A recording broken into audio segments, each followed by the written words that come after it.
Anything can happen in life and dating, and you can get exactly what you want. In this video, we'll talk through several stories of people that we know and we've worked with, and the outcomes that they've gotten, their circumstances, how they overcame those, and how they were able to turn that around to get what they want. Welcome to the YouTube channel for Catch. My name is Sam and I'm the founder here at Catch. Unshakable confidence is the key to getting everything that you want in life and dating. So on this channel, we help you build that unshakable confidence and become the most unstoppable version of you. If you're interested in working with us in any way, all of that information is in the description box below, including a free to enter competition with prizes worth up to £250. So check that out.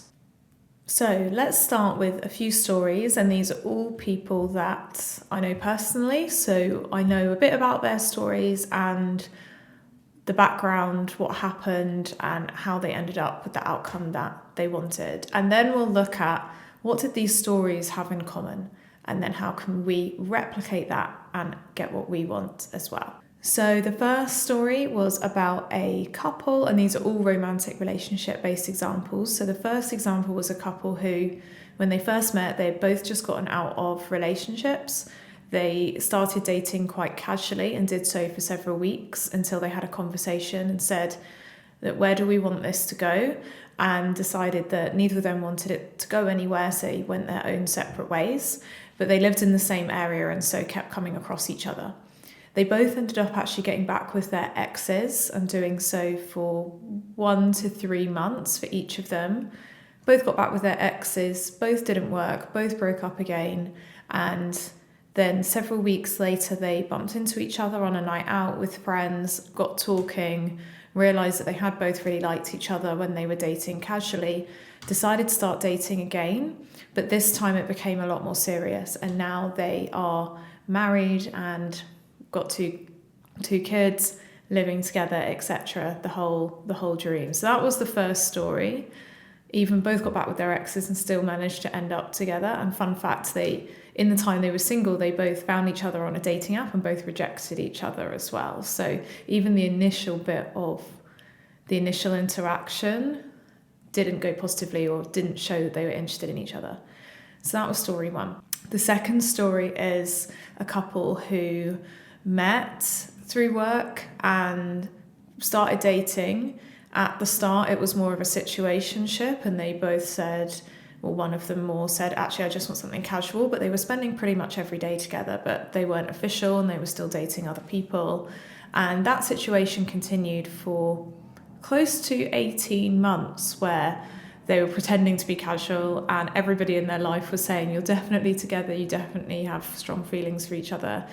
But they were denying it and they weren't official yet. But now they are officially together, living together, got a child, and very, very serious. They met each other's families and have blended their families together. So that's the second story. And then the third and fourth story are both quite similar. So it's two couples who got together when they were quite young, were together for a period, then broke up for different reasons. One was due to distance, one was due to being young and at university and still kind of dating around, and then mildly kept in touch, the odd text here and there, for one was around 5 years, one was around 10 years, where they were dating other people, had long-term relationships with other people, kept in touch lightly, just in a friendly way.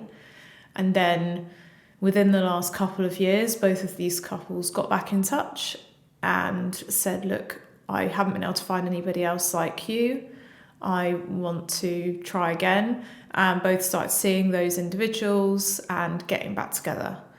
And now they're both in very serious relationships, and one of those couples are engaged. So we've got 4 examples there with 3 completely different situations, which most people, if we were to go to our friends for advice on dating, if we were to say, oh, there's someone who I broke up with 5 years ago or 10 years ago, what should I do?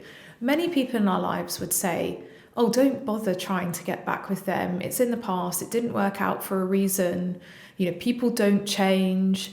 Or they might say, why are you entertaining this situationship when it's clearly not going anywhere, etc. So what's interesting about these scenarios is that if we were to go and ask advice to lots of people in our lives, they would probably discourage us from pursuing it.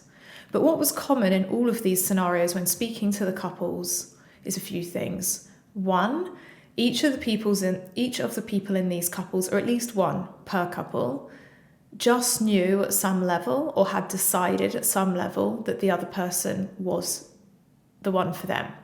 Even when they had 5 years that they hadn't spoken, or the other person had got back with an ex, or even 10 years that they hadn't spoken, that person was always in the back of their mind, and they at some level had an inkling or a knowing that that was their person and the person that they wanted to be with. Now, were they still enjoying their life? Were they still dating, meeting others, trying to move on, trying to find other relationships? Yes, they were. But they knew that this was their person. So that was the first thing. The second is they kept the hope and the positivity, and they never really shut down completely the idea that they couldn't be with that person or wouldn't be with that person at some point in the future. And so they kept imagining them together, visualizing themselves together, and could see that in the future, even if they couldn't necessarily see the route to get there. They weren't in touch at that specific moment. They didn't know how things were going to play out, but they just had this feeling that they were supposed to be with that person, and they could see it mentally and they could imagine it, and they had very positive feelings about that person and the type of relationship that they could develop, even though it hadn't worked out in the past. So that's the second thing.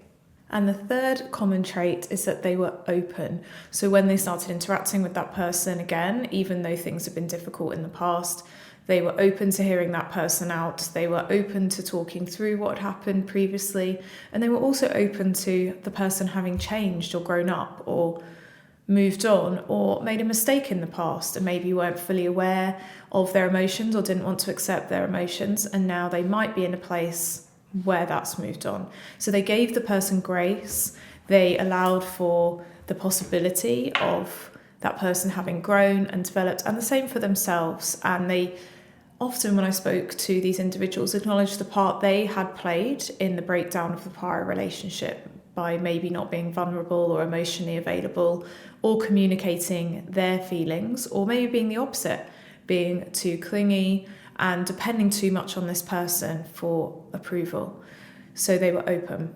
So why am I telling these stories? Why are we talking about it? And why are we talking about the common denominators? Well, often what we see in our confidence-based coaching and when helping people become unstoppable is that it's very easy to create stories in our minds. Stories about how dating goes, red flags to look out for that tell us whether or not something's going to progress. We create rules. So if someone, doesn't text within a couple of hours and they're not interested, and we can block them straight away, those rules to protect ourselves. And we can become quite shut down and really expect things to develop in a certain way for us to believe that it's going to work out, or for us to trust the person or open up to the person. And typically, as the older we get and the more negative experiences we get, we can adopt more and more of these rules and look for an increasing number of red flags, which takes a lot of the fun and energy and flow out of dating, but any other area of life as well. So what we want to show you through these examples and through the common denominators between all these examples is that anything can happen. Anything can happen in dating, and you can get the person that you want. If there is someone who you care for deeply, who you can't get out of your mind, who you truly believe is the person for you, then I truly believe in these examples show that you can be with that person. Life can play out in a way that brings you two together. And if you're into the spiritual world, people might call this manifestation. If you're religious, then you might pray for certain people to come into your life or certain situations to be resolved and see that happen. But the common denominator is the belief, the positivity, just having that deep knowing about who is for you, regardless of the circumstances that appear in front of you.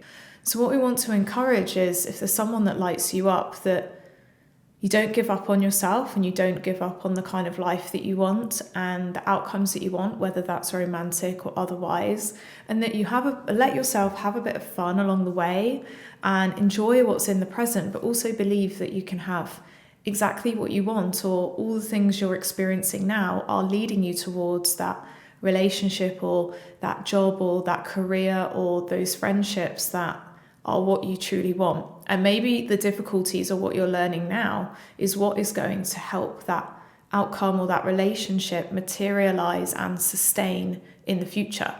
Maybe it wasn't meant to happen before because you were still learning and growing, or had to build certain skills, had to become more confident, had to become more secure, or build certain relationship skills for it to work. So how do we advise or coach those who there is someone on their mind, or even if they don't have someone specific, but they want to create a new relationship?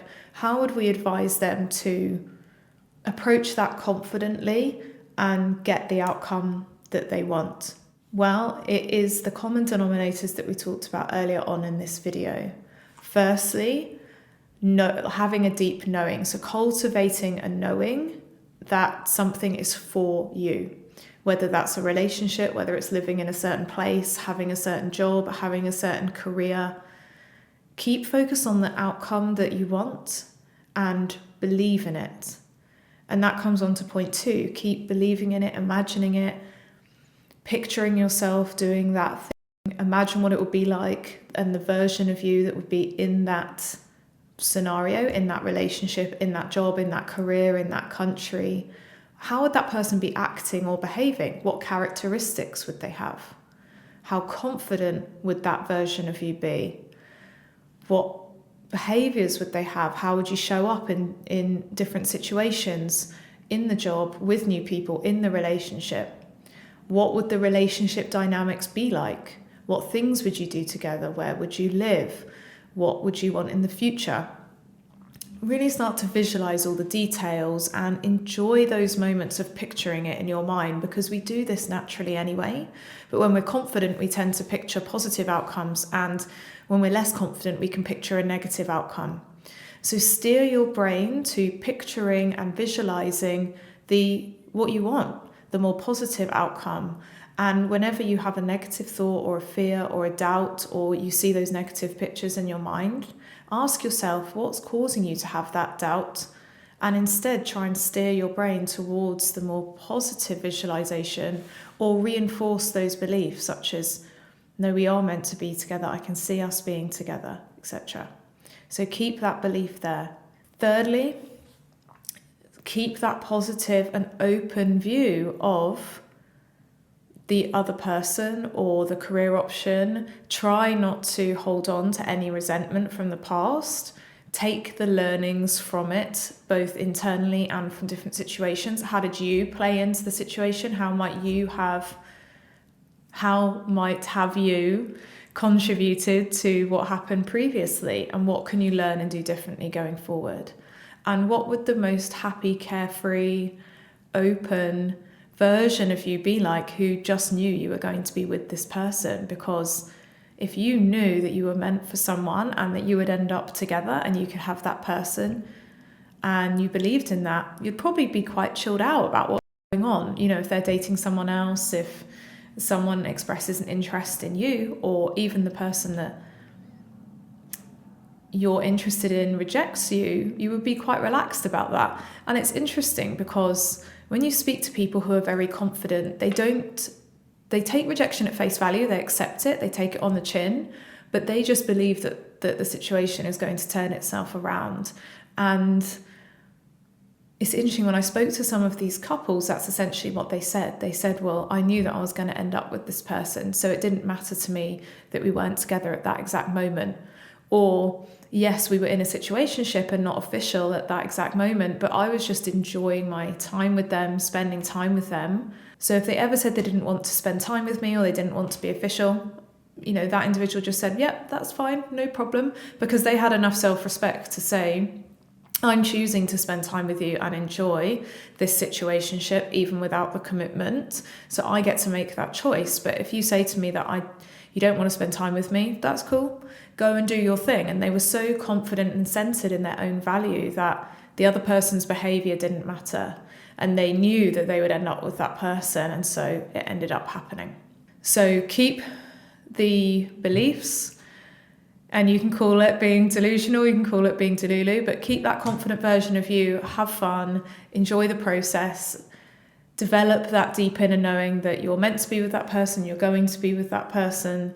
Enjoy the moment as it comes up, but keep visualizing the outcome that you want, whether that's a relationship or something else, and keep building the beliefs that you need to get there whilst having fun along the way.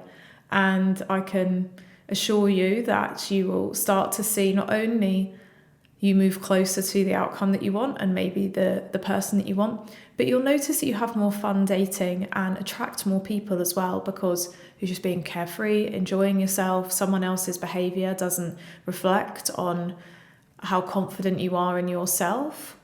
So you can just enjoy it and be delusional and you'll get what you want.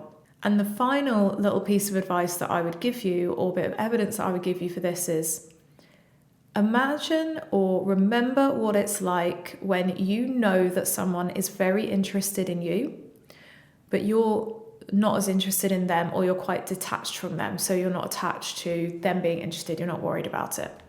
Because when we are interested in somebody, but we're not sure if they're interested back in us, we can be anxious, nervous, we can cut them off, all these weird and wonky behaviours can materialise.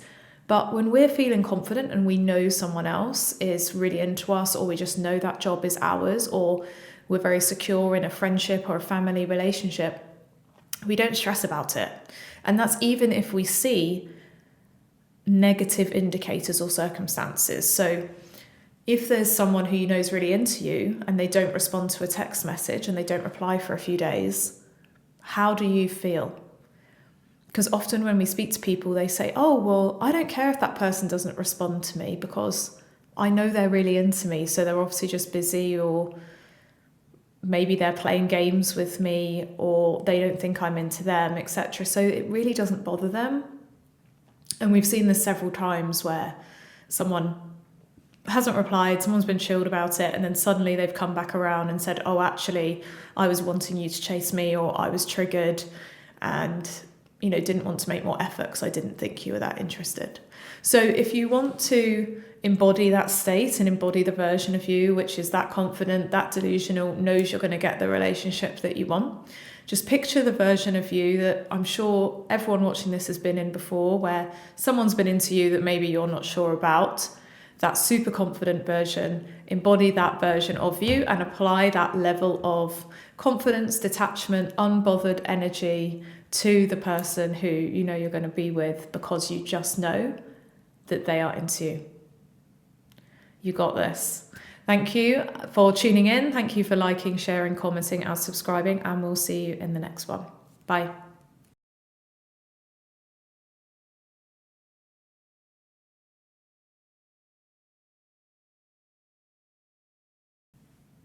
Mm-mm-mm.